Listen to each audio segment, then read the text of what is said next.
Apakah IR, Industrial Relation, hubungan industrial, bisa memberikan jaminan jangka panjang bagi anggota ketenaga kerjaan? Waduh. Begini ya Bapak Ibu, IR atau hubungan industrial itu adalah sebuah ilmu yang mempelajari tentang sederhananya nih ya, tentang ketenaga kerjaan, tentang bagaimana membangun hubungan yang harmonis di antara para stakeholder atau pemegang kepentingan, pemangku kepentingan dalam bidang ketenaga kerjaan. Siapa saja pemangku kepentingannya? Perusahaan, karyawan, pemerintah, dan sekitarnya. Ya.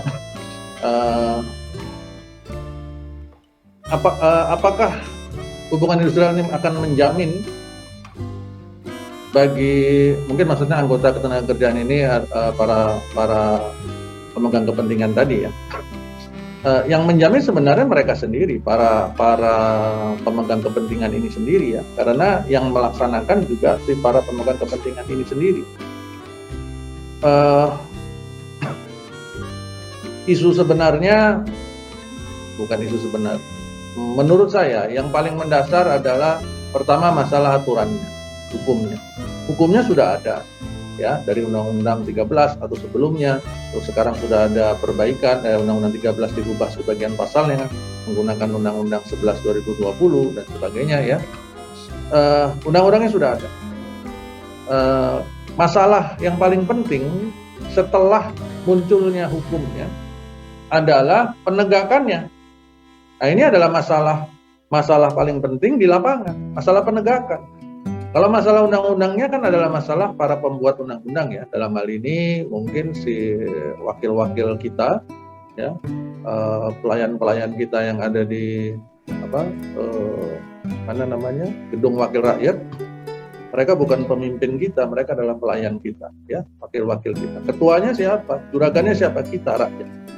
Ya, itu urusan mereka yang membuat undang-undang ini. Tetapi pada saat di lapangan undang-undangnya sudah jadi, maka ini urusan penegakan. Ya, kalau penegakannya memang efektif, bagus, ya, tidak ada diracuni oleh berbagai macam polusi, maka biasanya hasilnya, kalau tadi istilahnya adalah jaminan jangka panjang, itu akan tercapai.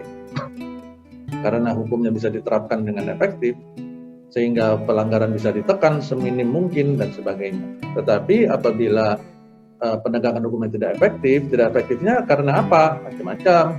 Pertama, mungkin penegak hukumnya kurang, ya, baik kurang dalam konteks jumlah atau mungkin kurang dalam konteks kualitas, ya, barangkali, atau juga barangkali banyak celah-celah yang bisa dimasukin. Terutama ini kita tidak bicara tentang celah hukum ya, tapi tentang celah-celah yang ada di dalam para penegak hukum tersebut. Celah apa maksudnya? Celah-celah mental tadi. Ya, terjadi kong kali kong, kerjasama di lapangan dan sebagainya, pura-pura nggak tahu, ya, tutup mata. Nah, kondisi seperti ini yang membuat penegakan hukum menjadi semakin buruk. Setelah itu yang disalahkan siapa? Yang disalahkan adalah hukum. Terus guru-guru hukumnya yang disalahkan, hukumnya harus diganti. Wah, hukumnya diganti, undang-undangnya diganti. Tapi penegak hukumnya ya begitu-begitu aja, ya sudah, tetap aja. Terjadilah lagi seperti itu. Ya. Sehingga kalau ditanya memberikan jaminan atau tidak, memang sangat bergantung kepada para pemegang kepentingan di dalam hubungan industrial itu sendiri. Ya. Ini jadi pelajaran filsafat. Baik. Setelah angka 5, kita masuk ke angka 6. Bagaimana alur sengketa PHI? Ini PHI maksudnya PPHI barangkali ya, penyelesaian perselisihan hubungan industrial.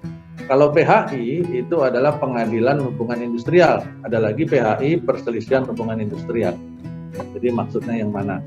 Kalau PHI dalam arti pengadilan hubungan industrial berarti institusinya. Nah, kalau institusinya berarti itu ada di yang berlaku adalah hukum acara perdata, ya. PHI-nya ada di mana? PHI-nya ada di setiap pengadilan negeri pada setiap provinsi.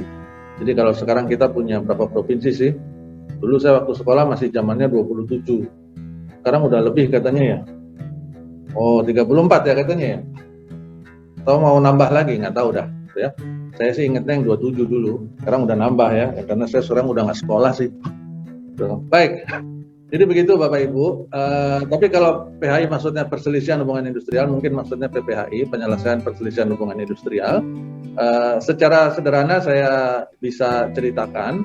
Yang pertama, pada saat kasus itu muncul atau merasa ada kasus, maka proses yang dilakukan pertama adalah bipartit. Bipartit ini, tahapan bipartit itu artinya kedua pihak, pihak yang bersengketa, karyawan dan perusahaan, itu melakukan diskusi sendiri.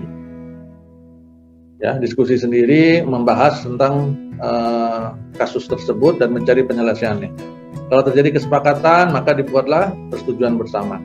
Persetujuan bersama dijalankan, kemudian dilaporkan kepada, didaftarkan kepada Panitera Pengadilan Hubungan Industrial setempat. Itu dalam tahapan bipartit. Ada batas waktunya 30 hari. Kalau bipartit itu tidak juga selesai, maka para pihak atau salah satu pihak mengajukan ke mediasi, masuk ke tahap berikutnya mediasi, itu di Disnaker setempat. Ya, di Disnaker setempat, sehingga di sana juga prosesnya batas waktunya 30 hari, dalam hukumnya ditulisnya 30 hari ya. Kemudian pembahasan itu melibatkan si kedua pihak yang bersengketa, ditambah oleh mediator. Mediator ini adalah pegawai dari Dinas Tenagakerjaan yang memiliki kualifikasi untuk menjadi mediator. Ya. Kemudian hasilnya adalah anjuran, ya, anjuran dari mediator. Kalau para pihak bisa menerima, maka dibuatkan persetujuan bersama, terus proses penyelesaiannya seperti yang tadi mediasi. Kalau salah satu pihak atau kedua pihak tidak dapat menerima, maka pihak yang berkepentingan yang tidak dapat menerima atau yang berkepentingan bisa mengajukan gugatan ke Pengadilan Hubungan Industrial yang lokasinya ada di pengadilan negeri pada setiap provinsi. Nah, pada saat itu mulailah berlaku hukum acara perdata. Ya. Nah, teman-teman yang advokat yang ada di ruangan ini pasti sudah sangat familiar dengan proses litigasi ini, ya, proses di Pengadilan Hubungan Industrial dengan segala macam sidangnya yang bisa sampai 9 kali lebih gitu ya, replik, duplik, bacaan gugatan dan sebagainya lah ya, sampai pembuktian, kemudian kesimpulan dan sebagainya, baru sampai putusan. Hasilnya adalah putusan pengadilan, putusan hakim. Nah, putusan hakim ini apabila salah satu pihak tidak bisa menerima, masih bisa ada satu lagi tahapan, itu Mahkamah Kasasi ke Mahkamah Agung. Ya. Di sana seingat saya sudah ada surat edaran Ketua Mahkamah Agung yang menyatakan untuk kasus hubungan industrial diminta kepada para hakim hubungan industrial di Mahkamah Agung untuk menyelesaikannya dalam waktu paling lama 3 bulan. Seingat saya surat dari Ketua Mahkamah Agung itu munculnya sekitar tahun 2018-an kalau nggak salah, apa 2017 sekitar itulah ya. Sebelumnya sih memang bisa proses di Mahkamah Agung bisa lama ya. Tapi sejak munculnya surat itu memang relatif lebih cepat ya. Yang masih benar-benar tergantung di lapangan itu yang masih di pengadilan ya, di PHI, itu bisa lama bisa cepat bergantung pada banyak faktor ya. Begitu kurang lebih proses alur lengkap sengketa PHI-nya, Bapak Ibu yang bertanya. Kemudian itu nomor 6. Apabila ada yang mau langsung merespon dari penjelasan saya, silahkan ya. Mungkin angkat tangan atau langsung hidupkan mic, silahkan. Tapi nanti setelah selesai mohon matikan lagi mikrofonnya. Atau langsung merespon di kolom chat. Nanti Pak Yunus akan ingatkan saya untuk baca chat kalau itu respon dari penjelasan. Baik, sekarang nomor 7. Bagaimana sistem industrial relation yang baik untuk masa PPKM ini? Bapak Ibu, teman-teman sekalian, kalau saya melihatnya sebenarnya masa PPKM maupun enggak masa PPKM itu semua urusan yang berhubungan dengan hukum seharusnya tetap berjalan seperti biasa, ya. Hanya yang membedakan kalau PPKM ini kan pembatasan kegiatan, mobilitas dan sebagainya, maka ada teknologi yang seharusnya bisa menggantikan. Beberapa sidang yang saya dengar teman-teman di litigator itu di pengadilan sudah melakukan sidang online dan sebagainya, dan itu bagus, ya. Nah, cuman di mediasi di kantor-kantor dinas tenaga kerjaan ternyata itu kayaknya belum cukup populer sidang online-nya, karena terbukti dari beberapa kasus yang ditangani oleh tim litigasi di DHM Partners, waktu di Disnaker masih banyak mediator yang menolak, menyarankan untuk ketemu offline, untuk ketemu sidang mediasinya, jadi menghindari online. Padahal pada saat itu saya sendiri bahkan sudah meminta kepada tim saya untuk menyampaikan kepada mediator, Pak, online saja. Kita bahkan siap memfasilitasi linknya, Zoom-nya, teknologinya, ruang meeting online-nya kita siap memfasilitasi itu. Tapi saat itu berbagai alasan yang disampaikan sehingga di mediator tetap meminta untuk ketemu offline. Akhirnya konsekuensinya ya terjadilah pemunduran jadwal yang cukup panjang, ya. Nah, kalau bagaimana sistem yang baik selama PPKM, ya tadi teknologi harus dikedepankan, ya. Suka nggak suka teknologi harus dikedepankan. Apakah itu efektif apa enggak?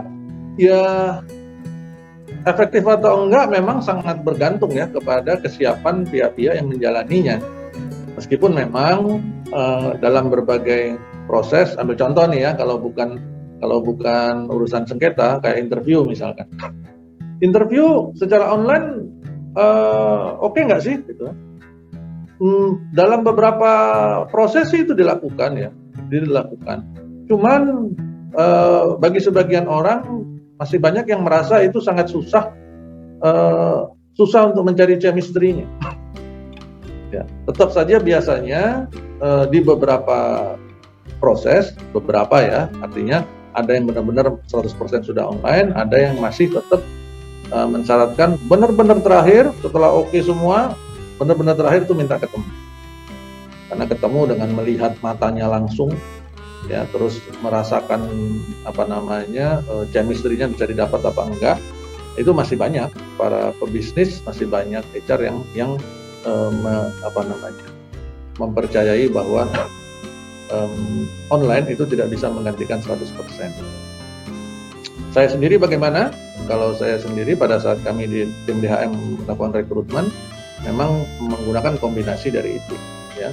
Artinya untuk beberapa hal yang sudah kita dapatkan chemistry-nya pada saat online, itu bisa langsung kita selesaikan di sana. Tapi yang belum, tapi kita melihat ada potensi ke arah sana, dan kita masih pengen mengeksplor, ya kita upayakan supaya bisa ketemu, ya, atau memaksimalkan referensi. Ya, kurang lebih begitu pertanyaan nomor 7 tentang PPKM.